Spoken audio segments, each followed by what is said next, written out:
Good afternoon, teachers and educationists. A warm welcome to you all.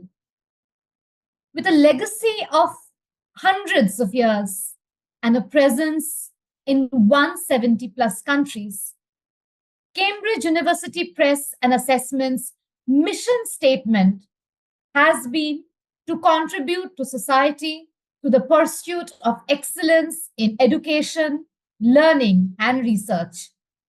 We explore, we collaborate, and innovate to spread knowledge, spark inquiry, and aid understanding. Our team is one connected unit pursuing excellence and moving forward together. And teachers of tomorrow, I would invite all of you to take a look at the platform and register yourself, the Teachers of Tomorrow platform. It is our attempt at fostering a vibrant community of educationists where they can connect, collaborate, and learn from each other, as well as seek guidance from the leading educationists around the country. And webinars like these provide us that opportunity to connect, collaborate, learn from each other, exchange ideas, learn from the best, and most importantly, focus on practical ways of implementing those ideas. We are extremely elated to have with us Dr. Sonali Geed, presently working as the Chief Academic Officer Asia for the Indian Public School Group, TIPS Globe Educate, with a rich repertoire of 3 decades of experience in school education. She is passionate about outcome augmentation of faculties and schools as a whole. Her topic today has widespread impact and resonance, empowering educators, the art of differentiated instruction. Without further ado, I would like to invite Dr. Sonali. The floor is all yours, ma'am. Thank you very much, Priyanka. Thank you very much. And welcome to all the participants. And I would like to thank Cambridge also and the Teachers of Tomorrow for giving us, all of us, a beautiful, wonderful platform where we keep on learning, every day, basically. So to begin our journey today with differentiation, we would like to first set some objectives of our learning. I hope everybody is able to see the screen. That's fine. Sharing the screen? Yes. So we will start with the objectives. So our objectives today, hold on a second. Yeah. Our objectives today are going to be, first and the foremost is that we will be understanding what is the concept of differentiation and its importance. It is in a flow, you will be seeing that after understanding what it is, we need to realize its role in the classroom environment and while supporting differentiation. Then once we understand the role, we understand the concept, then the third one is we need to design some practical strategies for differentiating. Once we design these strategies, we need to assess and keep on assessing through formative assessment techniques that how we are doing and what we are doing to ensure that, we are not going off the line. And also we are actually assessing what we have taught. And then lastly, once that all is being done, then we can actually work on the feedback received from the assessment and personalized learning for the students. So in this line, the first and the foremost is, obviously, I would like to know my learner first. So then I will be asking for a brief opinion poll. You can write your responses in the text box that, how often you use differentiation in the classroom. A quick poll, I would say that if you can just give me answers, any one of these 3 words writing over there, and I'll see that, okay, great. So I see often, I see sometimes, I see often, sometimes, sometimes often, sometimes often. Excellent. So what I'm seeing is that all of us are a little bit aware about what differentiation is. Excellent, excellent. Okay. Thank you very much. Now we'll go on to the next one, and that will be simple. I want to know word cloud. In a word cloud, usually it will be in a word cloud, but here you can just put your responses in the chat box itself, stating that What comes to your mind when you listen to the word or when you understand the word differentiated instructions? The first word, it is more like a brainstorming where you will be giving me the response quickly, that when you say differentiated instructions, what comes into your mind? Okay, inclusive learning. Excellent, excellent, excellent. So what I see that you are already talking a lot about inclusive approach, multiple opinion and choices, different learning styles, personalized learning, customized. Excellent. I'm very happy to see that, a lot of keywords are already being discussed over here in the group. Thank you very much. Thank you very much.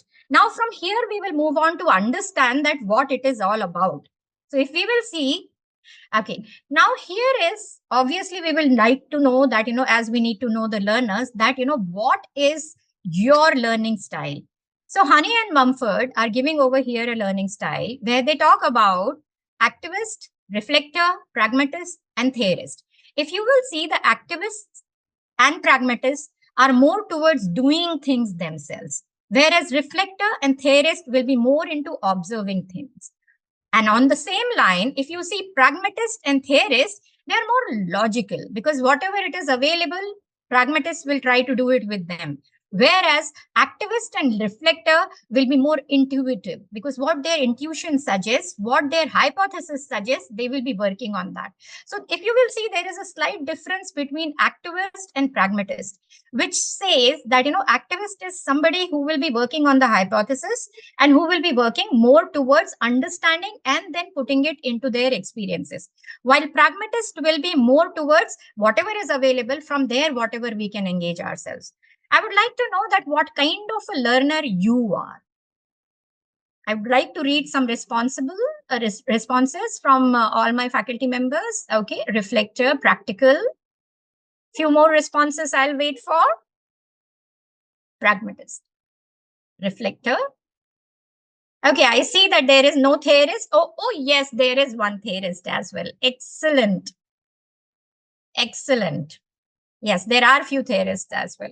It's a very important line where we have to take it up because, if you are a theorist, then you are deeply studying the key principles and you are understanding how and what works well with the students as well. Thank you very much. Thank you very much. Oh yes, it is theorist while teaching grammar. Definitely so. So if you are a faculty of English, I would say that yes, theorist makes sense.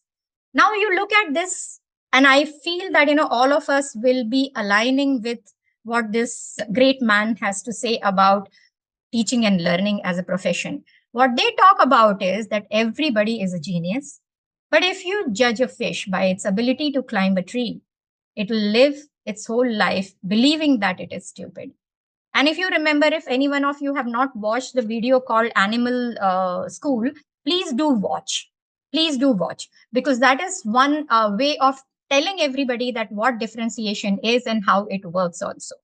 So I think all of us will agree with the statement that, we need to have different techniques to assess, not only assess, but to teach also everyone. So that is why today we are over here. So now will be understanding further, going into that what is and how we should go about it. So we'll be talking a little bit more about the equity and equality.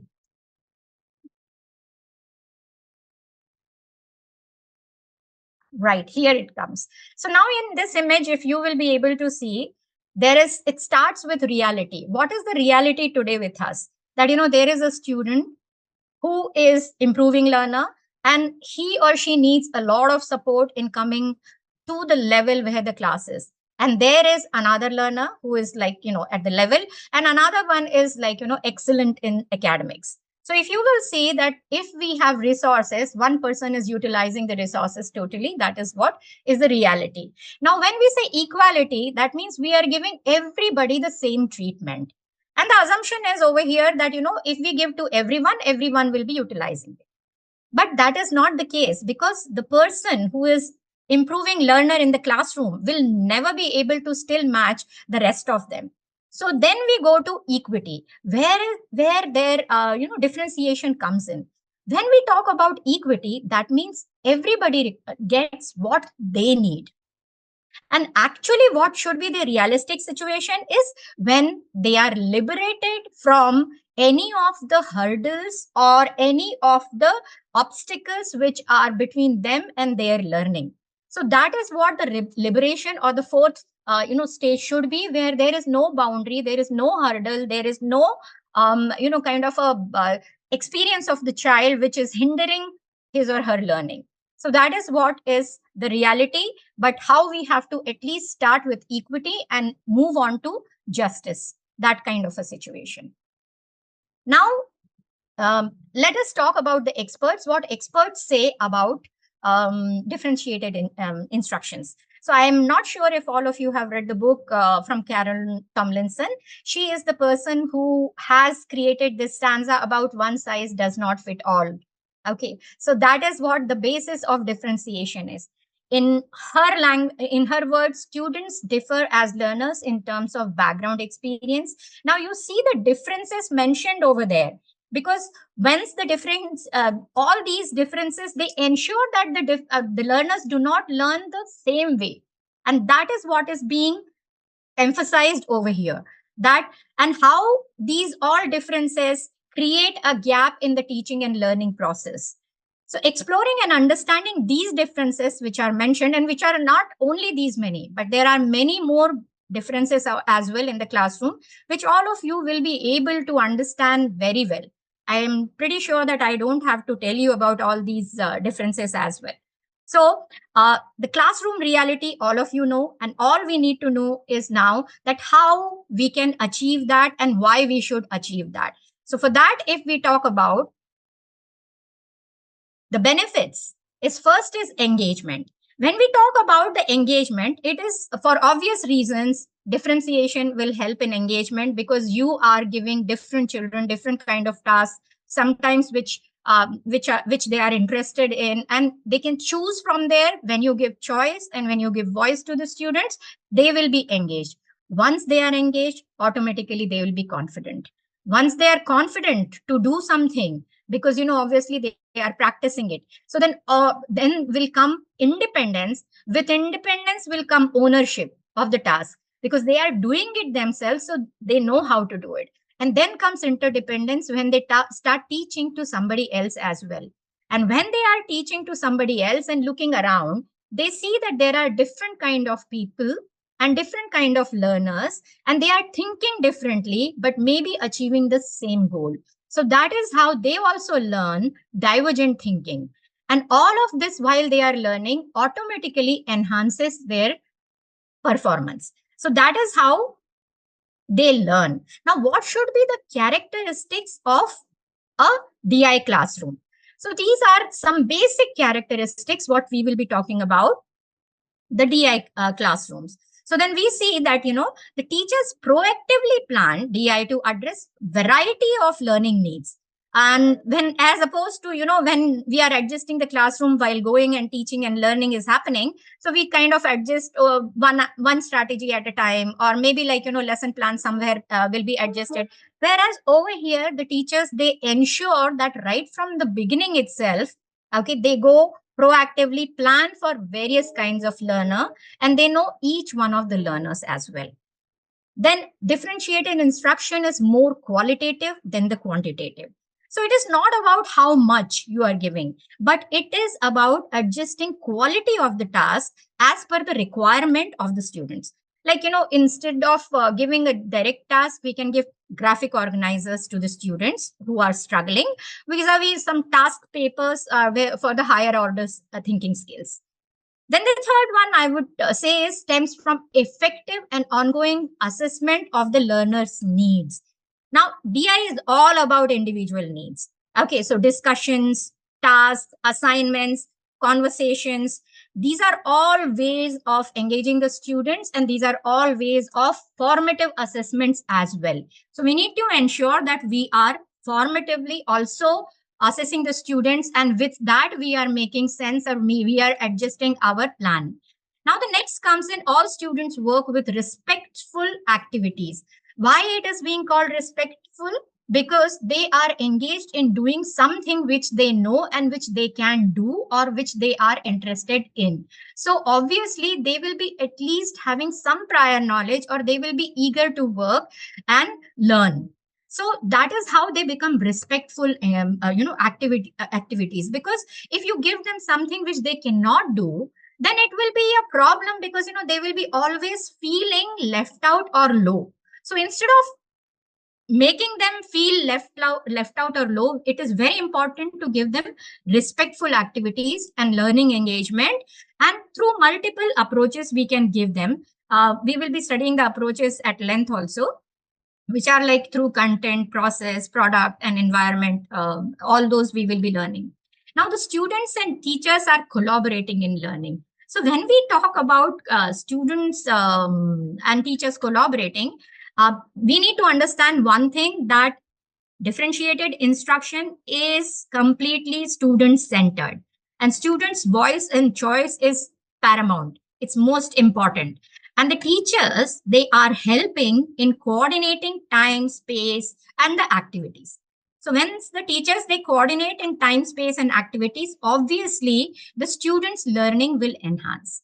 Now, DI instruction is a blend of whole class, small groups, individual instructions, because we need to provide variety of situation or environment for the students to thrive in. Some students will be in group much better, whereas some people would like to have individual work. So we should give opportunities for all of them also.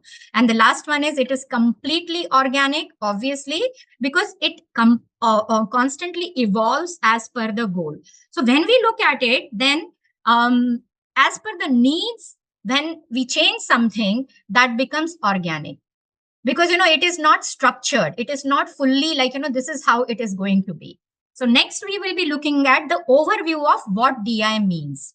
Now if you see the journey of differentiated instructions, so the first and the foremost, we need to understand who the learners are. So basically we are looking at the characteristics of the learners, and then we move on to the stages of learning. But if you will see in the characteristics of the learners, you will see that what is the readiness of the student. That means at what stage the student is. So when we are talking about basically about the readiness of the child, then we look at it that how well prepared, how knowledgeable, how skilled, and in particular area the child is. So that will be the readiness. Then after that, we talk about interest. Obviously, we all know that what are the different kinds of interest, whether the child is interested in history or is in sciences or is in mathematics, that also can be looked into. Then the learning profiles, you just have given me your learning profile. Similarly, we should be knowing about the students' learning profiles as well. And then we talk about the stages of learning. So acquisition stage, proficiency stage, and the maintenance stage. Yeah. Now, when we say stages of learning, we need to understand that when we are introducing some new concept, that is called acquisition stage. So acquiring knowledge at the beginning is your acquisition stage. Now the next is proficiency. When somebody is proficient and they are practicing something, so we give them various opportunities for becoming better into it, understanding better. That is your proficiency. And the last one is maintenance. When they start engaging themselves and understanding the concept, but wherein they also start implementing that concept into other real life situations. So that becomes your maintenance stage. And lastly, strategies. Obviously, we will be talking about the content, process, product, and environment. And all of this will be requiring flexible grouping. So when we talk about flexible grouping, how does it look like? So in a classroom, sometimes it can be looking like this. So what we are looking at it, you can very easily say that we are looking at a classroom full of students where everybody is engaged in one or the other activities. Now, these groupings can be teacher's choice or they can be student's choice. So the student choice and the teacher's choice obviously will have some pros and cons. And obviously, there will be sometimes you will have to do random grouping so that, I neither for me nor for you. That is how we can go ahead. And all of this can happen and does happen, I'm pretty sure, in your classroom if you are planning well. and well in advance, I mean to say. And now after this, we will be looking at the characteristics of the learners. Okay. Now the characteristics of the learners, so the readiness, interest, and the learning profile, which we had discussed earlier. Now, when we look at the readiness of the students, we are talking about the current level of knowledge, understanding, as well as the skill set that the students have. That means basically the prior knowledge, how much they have, and then we provide them different maybe reading levels or different whatever concept we need to give them in the content page that can be given to them. Then the second one is interest. Interest definitely pertains to the maybe topic activities which are in which the students are interested in, and they catch their attention well, and also at the same time they motivate also the students. So when we are talking about that, you can give them according to their interest. Say for example, if they are interested in sometimes in history, so then you can give them some like that kind of a search, and that can be done for each one of the topics given to you. Learning profile, obviously we have various learner profiles, and multiple intelligences also talks about it, and you will see that the students will be using learning methods to learn better through various learning styles. How does it actually look like in a lesson plan or in a classroom? So for that, I would like all of you to read through this while we will be talking about it as well. So this is an assessment task which I have designed, okay, for magnet exploration for grade 5. Now, obviously, you can take refer to this, and then this can be done for the other grade as well. Okay, maybe 6th and 7th also some of the material can be given, even in 4th grade also. But having said so, what we are looking at it is readiness. So you will see that with each activity, the readiness of the student, okay, is tested. But at the same time, these are three activities which are at the first stage, but they increase in complexity. So whether we are talking about the first activities, you can see for the readiness is identify objects that are attracted to magnet. The second, compare the strength of different magnets. Obviously, it is stage 2 activity. And the stage 3 activity, investigate how the distance between magnet and the object affects attraction. So obviously, if they have not done the first, or they have not understood the concept of the first, going into the third level will not be possible. But the first level is easy enough for everybody to understand. So that is how, and if in a classroom, a child is there who is already ready, that child can be given the third activity directly. So that is how we should be having a different kind of readiness task ready with ourselves. Similarly, for interest, if you will see, same question, same topic can be divided into the various interest levels of the student. Similarly, for the learning profiles, they want to create a poster explaining the properties of magnets, or write a short story involving magnets as characters, because there will be some language learners who would definitely want that also to happen. You can ask for a poetry, you can ask for a quiz, you can also ask for a question paper for them, that you have to prepare an assessment task for them, and that way they will be able to demonstrate their teaching and learning. And we'll quickly go on to the next one, is the stages of learning. We need to understand that stages of learning and characteristics of learning are important to actually differentiate. So here, stages of learning, when we are talking about acquisition, proficiency, and maintenance. So as mentioned to you that when we talk about acquisition and acquisition, that is more about where the students are introduced to the new concept, so that they need more support and guidance sometimes. So as it is in the classroom, all of us have always been aware that when you start a concept, you need to give them variety of tasks to understand that base of the concept. Then comes proficiency. When they move on to the proficiency stage, the students actually practice and apply their new knowledge, what they have gained through acquisition, and gradually become confident and independent. So that is what proficiency definitely talks about. And then after that, in the maintenance stage, they consolidate their learning and apply in different contexts to ensure long-term retention. So over here, the purpose in maintenance is that you maintain it for a longer duration of time. that you are connecting it with the world over there. So these are the stages what we talk about. Now, how the example of this will look like. So again, I have prepared some tasks depending on, like, as per the acquisition stage, proficiency stage, and maintenance stage. But this time I have taken up light investigation instead of magnet investigation, so that at least you will be getting variety and some ready-made to go into. And similar kind of questions can be done by all of you also. So acquisition stage, you will see how light travels in a straight line. So this will be the basic concept. And students will be doing experiment of that. How light is reflected by different surfaces. Okay, that will be the another question. And you will see that in the proficiency stage, when they are going into, it will be more complex experiments or projects they will be having. And as you can read through all the questions, tasks which are given over here, right from designing experiment to explaining the concept, which is relatively complex for them to explain.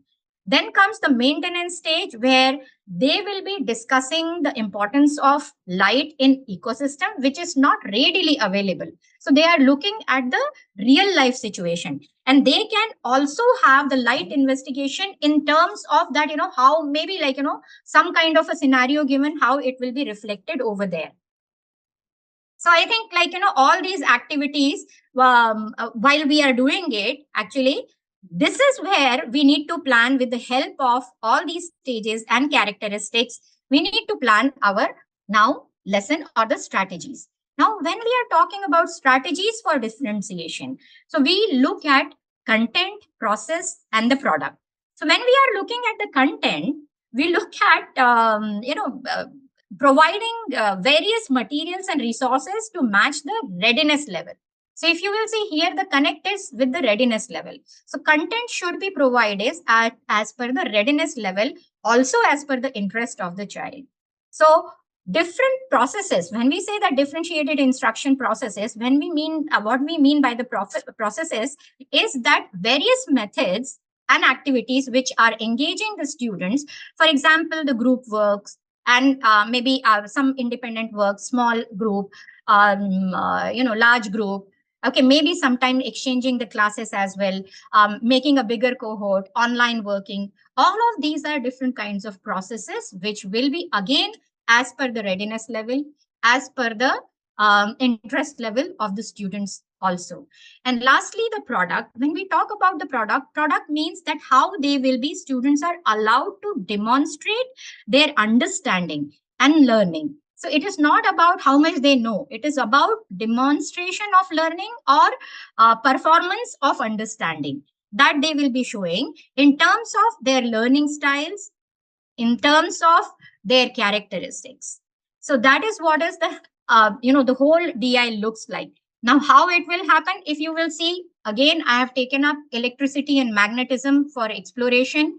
And if you will see that, there can be content driven, which will be as per the readiness and the interest level of the students. Content can be provided.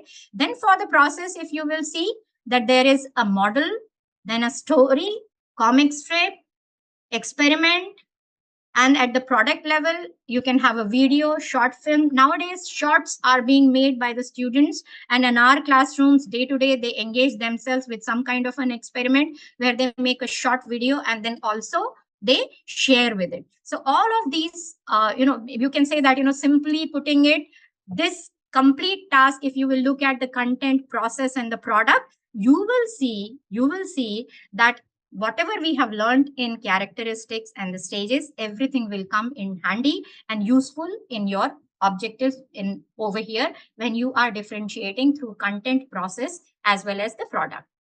Now, this is a simple recap which I have borrowed from Carol Tomlinson, which says about differentiation what it is. It's a teacher's proactive response to the learner's need.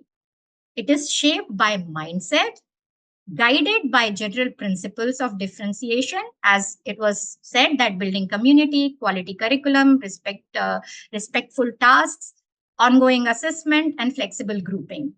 And teachers can differentiate through content, process, product, and effect and environment, and according to the student's readiness, interest, and learning profiles, with variety of tasks going on over there. So I think this is a brief, in brief, what we can talk about differentiation. I'm pretty sure that many of these tasks you might be already doing, but I would be happy to answer your questions if you have anything else also in mind. These are the resource pages from where I have taken up these resources. Thank you very much. I'm open for questions. Thank you so much, ma'am. It was quite an eye opener because we focused here on the practical side of implementing it in the classroom. So, understanding theories are critical, but understanding the implementation, I believe, is way more critical. So, that is what we focused on today. Thank you so much, ma'am. It was an absolutely insightful session. Thank you so much. The floor is open for questions. We already have a couple. The first question, ma'am, to Yes. you is differentiation only used for teaching and learning? What about assessments? Should assessments also be differentiated? It's a question from Isha. Okay, 100%. Assessments are the product. When we talked about that, differentiating through product means showcasing your understanding in a form. So that is the, you can give assessment as per the student's needs and the readiness. I would like to share the screen and take it up again. Okay. Now, when you look at the product, you can see that, the students can choose how they want to be assessed. So that would be differentiated. So how you are looking at it, some students will say that I will prepare a poster on my understanding of the concept. I will prepare a PowerPoint of my understanding of the concept. I will prepare a small video where I am talking or somebody else is giving me instructions, or else I will teach to somebody else. See, assessment is not only pen and paper. That is what we need to understand.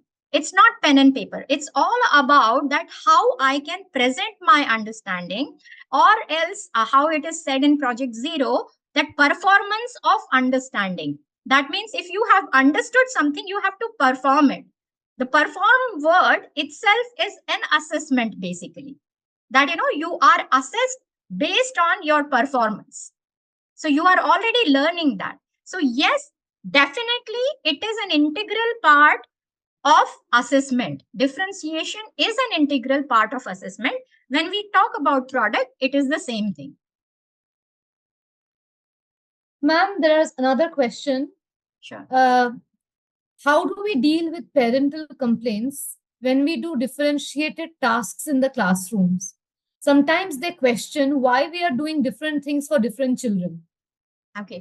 So I think over here, 100% I agree, because we also come across many situations where, we actually deal with this on a day-to-day basis as well. So what we talk to the student is that, we sit down with the parent and the child. That is why individual instructions are, this is what individual instruction is all about. That you make them understand that where your child is, and from here, I'm going to move your child to the next level. So if they understand that where their child is and how you are planning to move the child to the next level, I'm pretty sure when many parents will be agreeing with that also, because it is not about improving learners. It is basically, it is not about somebody who is not studying. It is all about improving them to become better in whatever context and subjects that they are giving. Right, ma'am. The next question, ma'am, is the number of children in a class a challenge for differentiation? Because I have experienced that it is harder to differentiate in a class with large number of students. And there are multiple questions that align itself to this particular question, ma'am. Right.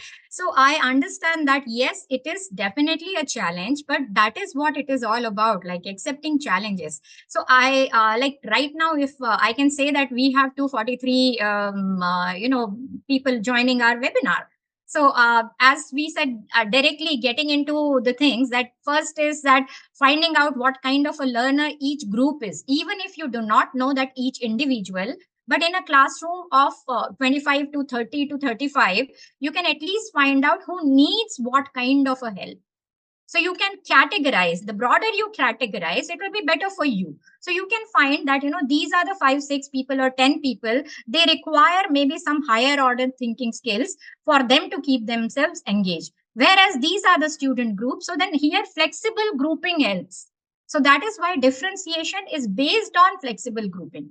Sometimes to see that they where each one is in the whole group, we need to give the same task. But at the same time, flexible grouping also can be given to assess that in that group how they are doing. So they will be like, somebody who is not speaking, so they will be okay to speak in that group, and you save time also, energy also, because you will not be focusing on one group which is not like, which is doing performing very well, whereas you will be supporting the other group which needs help. So you will be able to go and talk directly to that group.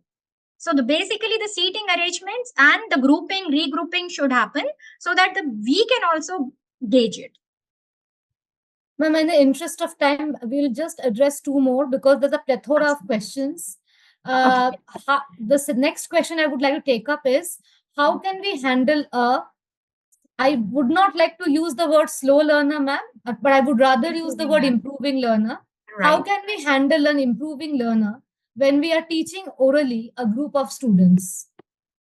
The thing is that, obviously when we talk about differentiation, we are not only talking in terms of oral learning, or when we are talking in terms of, so we are talking about the varied strategies. So have a belief, I would say, that every learner is capable. Every learner is capable. The only thing, we have not yet found a way how to teach them. So that is what differentiation talks about. That, you have to find a way how to address that particular child's requests. So every learner is capable. That learner might be more of a visual learner or more of a kinesthetic learner. There have been, many movies as well into it. So please do go watch and motivate yourself to find out how your child or a learner can learn. Ma'am, the last question for today. There are many more, but in the interest of time. So there's a question from Rizwana, Dr. Rizwana. Yeah. Time-bound completion of syllabus is a limitation. How can we overcome it? I'm assuming in the context of differentiated instruction. Right. So in differentiated instructions, what happens is when you are teaching a concept, okay. So what happens is that, when you are making flexible grouping, you are keeping it. So at the same time, you can introduce two, three aspects of that concept, and they teach to each other. So that way you are saving a little bit of time in that, I would say. Okay. And also you can introduce team teaching as well into that. Okay, so nowadays there will be a team teaching as well as flexible grouping, as well as showing how it has to be done in the classroom, and maybe some projects where they are interested. So you can give them tasks as per their interest to go deeper into the topic. So that way differentiation can definitely happen, and it can save Wonderful. time also. So, ma'am, just one last. I know I said the last question, but No since problem. there's so many, we'll just take one more. So, Sure. what is the ideal teacher to student ratio for effective differentiation learning in pre-primary? In pre-primary, okay. So in pre-primary, I would say that, the absolutely ideal situation would be that, not more than 25, because they are highly demanding. So 20 to 25 can be the most, I should say, because obviously they are young ones, and not yet conceptually understanding. They are not in a position to conceptually understanding everything. So you need to repeat your instructions 10 times to them. Okay. And they can be handful, to be really honest. So, yes, 20 to 25 should be the ideal situation. Beyond that, then there should be some assistant teacher or somebody to support the main one, so that, while you are engaging one group, the other group doesn't run off to the ground or somewhere else. Yes, certainly. So, regarding, ma'am, you have covered a plethora of topics Yeah. today in that limited time that we have had. So, Right. thank you again, Dr. Sonali. It was an absolutely eye-opening session. Thank you so much. And thank you to all the participants. 285 plus people have joined today. So, thank you so much, everyone, for taking out time for building your skills, because the more we learn, the more we can teach. So, thank you for having that spirit of curiosity Yeah. and inquiry.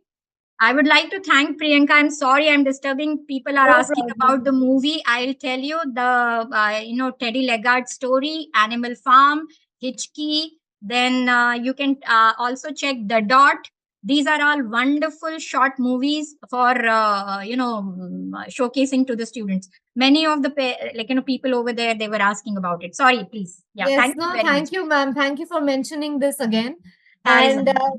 thank you, audience, for being so inquisitive, so participative, and so enthusiastic.